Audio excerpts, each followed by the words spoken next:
नमस्कार दोस्तों, जैसा कि आप जानते हैं कि हमारा ये MCT फिल्म ये चैनल आपके लिए है और इस कार्यक्रम में हम अनेकों ऐसी हस्तियों से आपकी मुलाकात कराते हैं जिन्होंने समाज में अपना एक विशेष स्थान प्राप्त किया है।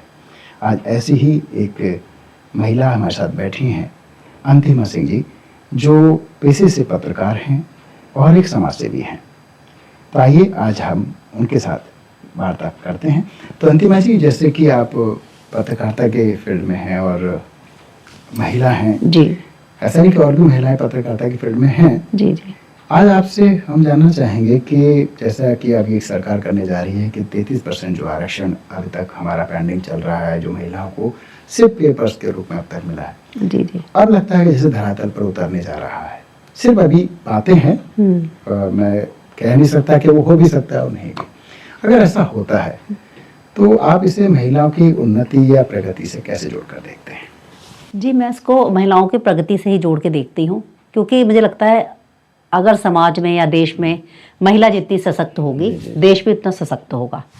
जहाँ पर महिलाओं की संख्या ज़्यादा होगी वहाँ वो बात अपनी ज़्यादा जो है मजबूती से उठा सकेंगे, क्योंकि अगर हम अपनी बात नहीं उठा पाते तो हमारी बातों को दबा दिया जाता है। ऊपर से एक महिला मुझे लगता है जब घर चलाती है तो बहुत ज़्यादा वो जानकार होती है, जैसे कहते हैं बजट के मामले में या बहुत सारी ऐसी चीज़ें होती हैं जो पुरुष वहाँ तक नहीं सोच पाता जहाँ तक महिला सोच पाती है।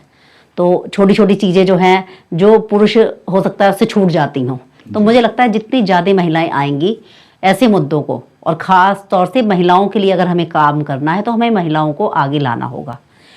जी, जैसे कि आपने बताया कि उन्हें विशेष ज्ञान होता है, घर चलाती हैं, ये सब जानकारी उन्हें जी होती जी है।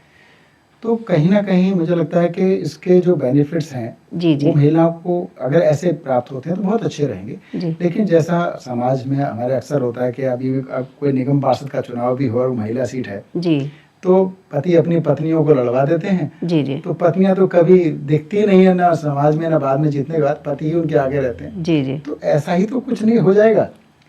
नहीं, देखिए इसके लिए लगता है कि मुझे सरकार को एक ठोस मतलब जो है नियम बनाना चाहिए कि जो महिलाएं बोल सकें, जो सच में ज्ञानी हैं, जो आपकी बात को पुरजोर तरीके से उठा सकें, जो समाज में कुछ काम कर रही हैं, उनको ही सरकार को चुनना चाहिए। ऐसा नहीं कि आपने किसी को उठाया, सांसद की पत्नी को या किसी विधायक की पत्नी को ले आए और फिर पति उसका काम कर रहा है उसकी जगह।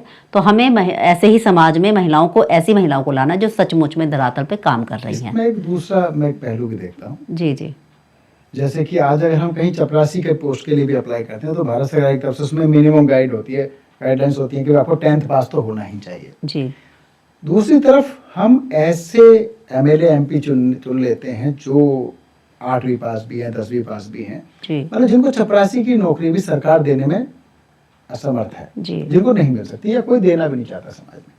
दूसरी तरफ हम ऐसी महिलाओं को चुन लेते हैं, ऐसे पुरुष भी हैं, मैं महिलाओं की बातें नहीं कर रहा, राजनीति में क्या इसके लिए एक मिनिमम क्वालिफिकेशन का होना जरूरी नहीं है? जैसे कि आपको राजनीतिक शास्त्र में स्नातक होना आवश्यक, जैसी कुछ चीजें जोड़ दी जाएं। देखिए, इस पे मैं ये कहना चाहूँगी कि जैसे मैं मानती हूँ कि आज का समाज बदल गया है और हमें कोई मिनिमम क्वालिफिकेशन होनी चाहिए। जैसे कि भाई अगर स्वास्थ्य मंत्री है तो वो हेल्थ में कुछ काम करता हो, एजुकेशन है, हाँ, तो एजुकेशन में उसने कुछ काम किया हो, चाहे छोटे लेवल से या बड़े लेवल पे, टीचर हाँ। लेकिन आप जो मिनिमम क्वालिफिकेशन की आम आदमी क्वालिफाइड नहीं हो सकता। तो अगर इस मुद्दे पे अगर हम बात करें तो जैसे हमारी मम्मी थी, बहुत पढ़ी लिखी नहीं थी लेकिन बहुत ज्ञानी होती थी। पहले जो गाँव का मकसद वो नहीं, मैं ये नहीं कह रहा कि जिन्होंने नहीं किया उन्होंने देश नहीं चलाया, ऐसे भी प्रधानमंत्री, ऐसे जो मंत्री, ऐसे मुख्यमंत्री, ऐसे गृह मंत्री हुए हैं। जी जी जो कम पढ़े लिखे थे, अच्छा काम किया। आज भी उदाहरण है जी जी जी कि जिन्होंने उस क्षेत्र की शिक्षा नहीं ली, लेकिन उस क्षेत्र में उन्होंने अतुल्य काम किया है। जी। नहीं, लेकिन ये आप सही कह रहे हैं कि आज मेरा मानना है कि सिर्फ चंद उन लोगों की वजह से हम एक मापदंड को ऐसा खत्म कर देते हैं। नहीं, ये बिल्कुल आप सही कह रहे हैं। आज चूंकि समाज बदला है हमारा, तो मुझे लगता है कि हमें एक न्यूनतम क्वालिफिकेशन,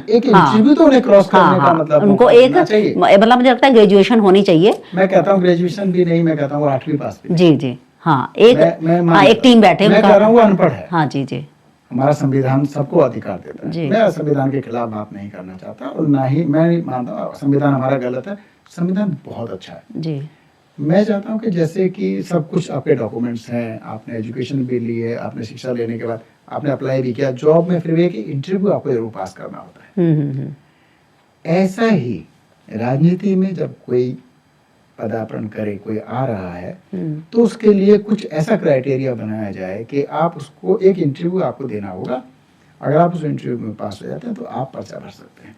देखिए आपने कुछ लोग ऐसे लोग बैठे जो कम से कम चुन सके कि ये व्यक्ति जो आया है राजनीति में, जो जगह वो अपनी मर्जी से आ रहा है और उसको कहीं ना कहीं सामाजिक ज्ञान है और वो उसकी जो उद्देश्य है वो समाज सेवा से जुड़ा हुआ है। क्योंकि अगर वो व्यक्ति उन बातों तक का भी जवाब नहीं दे पाता है, बात नहीं, तो उसे इसका मतलब राजनीति कहीं ना कहीं उसके पीछे कोई साजिश या कोई इस तरह के गलत लोग आने से बचेंगे। देखिए बात आपने की थी कि राजनीति में 33% आरक्षण की, तो हम बात कर रहे थे महिलाओं की। जी, महिला। अब जब पुरुष चुनाव लड़ रहे थे तब तक तो हमने इंटरव्यू नहीं लिया। हाँ, वैसी बात है। और अब हम महिलाएं जा रही हैं तो हम चाहते हैं एक प्रक्रिया बने। नहीं, तो ये हो गया हाँ, कि ये तो पूरी पॉलिटिक्स अगर पीछे से जा रही है, गलती हमें नहीं, तो पूरी पॉलिटिक्स में सुधार होना चाहिए ना। मैं इसीलिए कह रहा हूँ, जी, मैं महिलाओं के लिए ही अच्छे के लिए कह रहा हूँ। जी, क्योंकि कल को ऐसा ना हो जाए कि देश के कुछ ऐसे गलत फैसले हो जाए और उसके लिए जिम्मेदार महिलाओं को ठहरा दिया जाए कि देखो, अब से पहले जब महिलाएं आरक्षण के बगैर नहीं थी और कम संख्या में थी तो देश में ऐसे फैसले होते थे, और आज देखो इन महिलाओं, हो भी सकता है कि उसके क्योंकि उनके पति सरकार चलाएंगे, ऐसे हालात बनते हैं। नहीं, ऐसा तो नहीं होगा। जो भी महिला आएगी, अगर वो बात को कह रहा हूँ, जी, मैं महिलाओं के पक्षधर में हूँ। और क्योंकि हमारे देश में सरोजिनी नायडू से लेकर और अभी वर्तमान तक अगर देखें तो जयललिता जी भी थी और हमारी मायावती जी ने तो मुख्यमंत्री भी रही हैं। जी। और ऐसे बहुत सारे उदाहरण हैं। आज हमारी महिला क्रिकेट टीम विश्व में कप जीत के भी और राष्ट्रपति हमारी महिला है। राष्ट्रपति हमारी आज एक आदिवासी महिला है। जी। तो मैं ये नहीं कह रहा कि बदलाव हुआ है और पढ़े लिखे सामाजिक लोग आए हैं, सुधार हो रहा है। मेरा सिर्फ मकसद इतना है, मेरा विरोध करना नहीं है जी, कि महिलाएं स्वयं चुने कि किसको आगे आना है, किसको नहीं। हाँ, कि वो खुद मैं तो आपको आपसे एक सलाह चाह रहा हूँ। आप महिला हैं, आप कार्यरत हैं सालों से। देखिए मुझे तो हमेशा से लगता है, मुझे नहीं पता पुरुष समाज के बारे में, लेकिन मुझे लगता है महिलाएं बेटर काम करती हैं। मैं एक जर्नलिस्ट हूँ, 20 साल हो गए मुझे इस फील्ड में, तो मैंने देखा महिलाएं ज़्यादा मेहनती होती हैं, सोचने की क्षमता उनकी ज़्यादा अच्छी होती है। जो आप कहते हैं समानता समाज में, वो महिलाएं पुरुषों की अपेक्षा ज़्यादा बेटर कर पाती हैं। पुरुष जिस काम को 8 या 10 घंटे में करते हैं, मैंने देखा कि महिलाओं को चूंकि घर भी संभालना होता है तो वो उस काम को ज़्यादा बेटर तरीके से निपुण होती है और जल्दी कर लेती है, क्योंकि घर भी देखना होता है उनको। तो मुझे लगता है कि महिलाएं जो आएंगी तो वो पुरुष से अच्छा देश को संभाल पाएंगी और ज्यादा अच्छे निर्णय ले पाएंगी। देखिए आपकी बात सही है, और मैं एक पुरुष भी हूँ और पुरुषों का नेतृत्व तो नहीं कर रहा हूँ किसी का। यहाँ बात हो रही है सिर्फ सही और गलत की। जी, तो मैं आपकी कुछ बातों से बहुत ज्यादा सहमत हूँ, जैसे कि महिलाएं ज्यादा समझदार होती हैं जी, इसमें मैं कोई शक नहीं है मुझे, क्योंकि पुरुषों को जन्म देने वाली महिला ही है। जी, कोई पुरुष ने आज तक किसी को जन्म नहीं दिया। ये तो एक छोटी सी बात होगी साइंटिफिक। लेकिन दूसरी तरफ अगर हम देखें, जो हमारी संस्कृति या हमारी परंपराएं रही हैं, उसमें हमारी सरस्वती माता जो ज्ञान की देवी है जी, महिला है जी, जो शक्ति की देवी है, माता शेरावाली है या काली है जी, सब शक्ति का स्वरूप है जी, धन की देवी है, लक्ष्मी देवी है, सब कुछ। जहाँ की संस्कृति, जिस देश की संस्कृति महिलाओं का सम्मान करती हो, जहाँ नारी को पूजनीय समझा जाता हो, जहाँ नारी को देवी माना जाता है जी, जहाँ नारी की पूजा की जाती है, और ऐसे अनेकों तीज और त्योहार हमारे देश में आज भी प्रचलन में हैं, जहाँ महिलाओं का सम्मान हर वर्ष हम नवरात्र के दौरान हो या काली पूजा के दौरान हो, यानी कि महिलाओं को सर्वश्रेष्ठ हमारे समाज में शुरू से ही माना जाता है और माना भी जाता रहे। ये सच भी है। लेकिन पुरुष समाज ने ही एक बूमर कह लीजिए या अफवाहें या जिस तरह का जो एक कहते हैं ना कि पुरुष तत्व में तो मूंछ वाला हूँ कि महिलाएं तो पैर की जूती होती हैं या महिलाओं में बुद्धि कहाँ होती है। आज भी यूट्यूब या सोशल मीडिया पे कुछ मीम्स चलते हैं या वीडियोस आप देखते होंगे कि महिलाओं का दिमाग घुटने में होता है, लड़कियों का दिमाग घुटने में होता है। उनसे कुछ ऐसे क्वेश्चंस करके या ऐसे रील्स बनाकर हंसी ठट्टे बनाए जाते हैं, जैसे अब से पहले सरदारों को बनाए जाते थे। अभी कुछ समय से इसमें बदलाव आया है। तो हम कहीं ना कहीं खुद अपनी संस्कृति, अपनी परंपराओं या अपने संस्कारों को खुद ही मजाक बना रहे हैं। हम पुरुष खुद ही अपनी माता बहनों क्योंकि का- जो महिला आपको जन्म देती है, जी, जी। घर गृहस्थी संभालती है और एक बहन होती है आपकी, और उसके बाद आप उसी पे मजाक बना रहे हैं, तो मेरे ख्याल से बिल्कुल, पुरुष बिल्कुल। अपना ही मजाक बना रहे हैं। मैं इससे और सहमत यकीनन जब हमारे देश में सरकार 33% हाँ, जी, आरक्षण जी। लाएगी तो समाज में बेहतर ही होगा बेहतर और होगा। महिलाएं अच्छा ही निर्णय लेंगी, नहीं, और ये सही हमारे बात है। देश हित में होगा। देखिए, आपने जो बात कही कि जब बच्चा पैदा होता है, जी जी पैदा होने से लेकर और उसके बाल्यावस्था तक में भी उसको पालन पोषण करना, घर के कामकाज भी करना, खाना भी बनाना है, सास ससुर की सेवा भी देखनी है, जहाँ अगर जॉइंट फैमिली है, या जॉइंट फैमिली नहीं हुआ, पति को सब तैयारी करके दे रही है। एक पढ़ी लिखी महिला जो ग्रेजुएट होकर भी घर बैठ जाती है सिर्फ इसलिए कि नहीं, मेरे लिए पहले मेरा परिवार है, मेरा बच्चा है, मैं बाद में जॉब तो मैं 2-4 साल बाद भी कर लूँगी। जो शुरू से सेक्रीफाइस करती है, जो समझौते करती चली आती है, जी जी कहीं ना कहीं पुरुष उस पर धीरे धीरे हावी होता चला जाता है। या फिर इस तरह की मेंटलिटी में हमारी बेटियों को पढ़ाया जाता है बचपन से ही, तो ये तो पराई घर जाना है, तेरा घर तो ये थोड़ी है, तेरा दूसरा घर है। उस सोच में भी आज बदलाव आया है। आज लोग 2 बेटियां या 1 बेटी के माता पिता बनकर भी 1 बेटी को पाल रहे हैं, जहाँ एक पहले सोच थी कि नहीं, एक बेटे का होना तो बहुत जरूरी है नहीं।